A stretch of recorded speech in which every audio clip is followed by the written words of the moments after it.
नमस्कार दोस्तों, मैं दीपक कुमार विश्वकर्मा आज आप सबके बीच में एक छोटी सी कविता लेकर आया हूँ। इस कविता का शीर्षक है भीष्मा।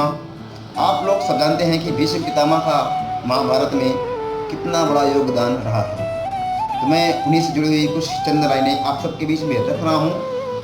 तो कविता शुरू करते हैं कि ले तरकस में तीर चला सूर महावीर चला, ले तरकस में तीर चला सूर महावीर चला, कौरवों का वह सेनापति महाभारत का रघुवीर चला। दोनों सेनाओं में समझाता रहा, युद्ध को हटाता रहा, दोनों सेनाओं में समझाता रहा, युद्ध को हटाता रहा। हो नाश जाएगा यह वंश, यह ज्ञान वीर बताता रहा, हो नाश जाएगा यह वंश, यह बात ज्ञान वीर बताता रहा। मामा की अगुवाई में और शकुनी की परछाई में, जहाँ तक है कि मामा की अगुवाई में और शकुनी की परछाई में भ्रष्ट बुद्धि दुर्योधन की उन पासों की नचाई में, भ्रष्ट बुद्धि दुर्योधन की उन पासों की नचाई में चल गया था युद्ध देखो आपस में भाई भाई में।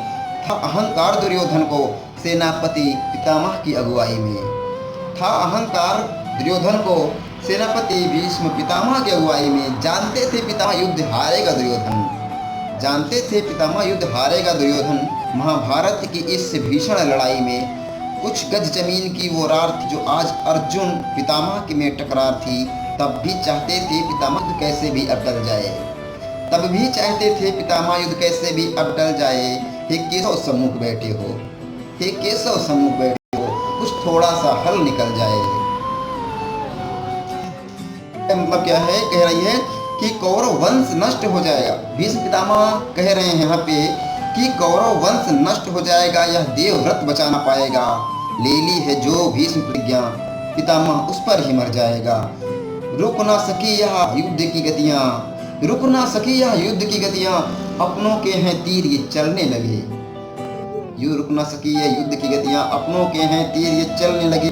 अर्जुन के बाणों से देखो तरकस से तीर निकलने लगे, चलने लगे हैं मेरे अपने ही तीर। पितामह मन ही कह रहे हैं कि चलने लगे हैं मेरे अपने ही तीर, अपनों को ही बीधने लगे युद्ध की भाषा को तीरों से, अब तीरों से तीर ही कहने लगे। हे अर्जुन तू जीत न पाएगा अपने इस पितामह भीष्मा से, हे अर्जुन तू जीत न पाएगा अपने इस पितामह भीष्मा से। धनुष नहीं उठाऊं मैं ऐसी लीला रच वाले केशव से। पितामह यहाँ पे कह रहे हैं अर्जुन से कि धनुष नहीं उठाऊं मैं ऐसी लीला रच वाले तू केशव से, रच वाले कोई माया ही मायापति की माया से। दोनों हाथ मेरे बंध जाएंगे शिखंडी की छाया से, दोनों हाथ मेरे बंध जाएंगे शिखंडी की छाया से। कर दे छल्ली तू मेरे भीष्म रूप को, कर दे छल्ली तू मेरे भीष्म रूह को, सुला दे मुझको धनुषैया पे। हर तीर पर अर्जुन रोने लगा। अब यहाँ पर जब तीर अर्जुन चला रहा था तो उस वक्त अर्जुन की हालात कैसी है मैं आपके सामने बयां कर रहा हूँ कि हर तीर पर अर्जुन रोने लगा। पितामह को जब वह खोने लगा, रुका ना अर्जुन एक बाण भी, रुका ना अर्जुन एक बाण भी, बाणों पर बाण चलाने लगा। पितामह पर तीर चलाने लगा, अपने ही दिल के दर्द को, अपने ही दिल के दर्द को अपने ही दिल में दबाने लगा, अपने ही दिल में दबाने लगा। पितामह से दूर होने लगा अर्जुन, फूट फूट कर रोने लगा, पितामह से दूर हो जाने लगा।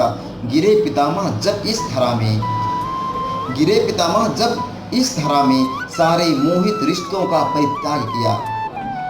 जब पितामह धनुषैया पर लेट गए, अर्जुन के बाणों से छल्ली होकर के नीचे गिर गए, तब उन्होंने सारे रिश्तों का परित्याग किया।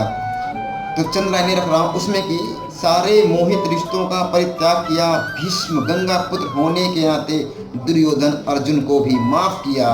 इच्छा मृत्यु का था वरदान, इच्छा मृत्यु का था वरदान, सारा युद्ध देख समाप्त किया। अब मुझको मोक्ष प्रदान करो हे केशव से अनुरोध किया। भीष्म पितामह भगवान श्री कृष्ण से अनुरोध करते हैं कि अब मुझको मोक्ष प्रदान करो हे केशव से अनुरोध किया। अपनी इच्छा से पितामह अपनी रूह का परित्याग किया। फिर महाभारत न कर लेना, जाते जाते पितामह भीष्म ने एक बात और एक सबक छोड़ा है कि फिर महाभारत न कर लेना, हर भाई भाई को संदेश दिया। एक यहाँ पर हमको महाभारत सीख देती है। महाभारत से हमें ये सीख मिलती है कि हमें अन्यथा कभी भी किसी भी तरह के बहकावे में ना आकर के हमें भाई भाई में भाईचारा बनाना चाहिए और हमें कभी भी झगड़े और इस तरह के बहकावे में ना करके आपस में एकता बनाए रखना चाहिए। तो दोस्तों धन्यवाद, आप सबको मेरा बहुत बहुत नमस्कार है। अगर आप सबको ये कविता पसंद आ रही है ज़रूर इसे आगे शेयर करें और अपना आभार बनाए रखें।